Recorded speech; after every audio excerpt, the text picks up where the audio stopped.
All right, for you BMW manual owners, I got something to show you. I don't see this enough, and it's really important, especially for your manual transmission guys that have sloppy shifter play. You see that? No bounce back. And that's this manual trans selector rod joint bushing.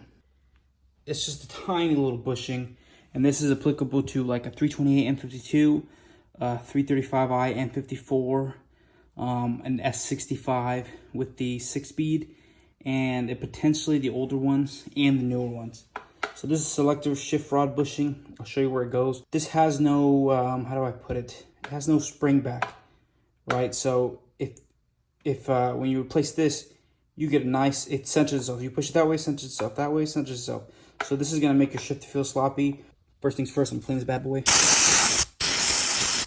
As you can see here, another thing to do is the selector rod bushing. It's like another $10, but it's worth doing when you're doing this because the bushing likes to leak, run down, and you think your transmission's leaking somewhere else, but it's really leaking from up here. So basically, there's a snap ring here. You slide the snap ring forward. Once you get that out, so now we got pushing out of the place. We're gonna push the snap ring out of the place, push the pin down. Pin's gonna come off the bottom. We'll slide this pin to the side, pop this part off, and now that's where your bushing should be. And this is obviously your selector rod. Remove that snap ring, clean this off, replace that inner bushing, and I'll show you guys where to replace the actual shifter rod bushing.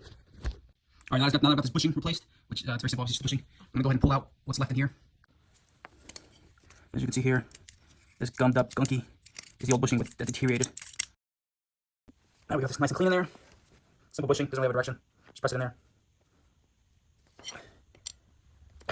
That's in there, pretty tight. This part's a lot more difficult because this bushing is now obviously intact, so it applies a lot of pressure. And there is a top and a bottom. So you gotta make sure you got at least start the pin on the bottom. Start to push it through, it won't shift. Just keep pushing. I'm gonna give it a couple lap taps. Now I'm gonna get the bushing on there. So now that's in. Now I just have to slide the snap ring. Okay,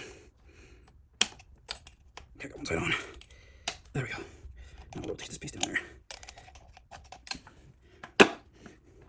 As you can see here, it goes back to the center a lot better than it did before. And it's a lot tighter, firmer. So that's ultimately gonna lead to a smoother shifting experience, a tighter feeling, and obviously just all around a pretty big upgrade for the price, which is, like I said, just a few bucks. So definitely worth. Just a quick, easy upgrade, worth doing to restore some of that stiffness to your M52 or M54. Definitely go and give it a shot.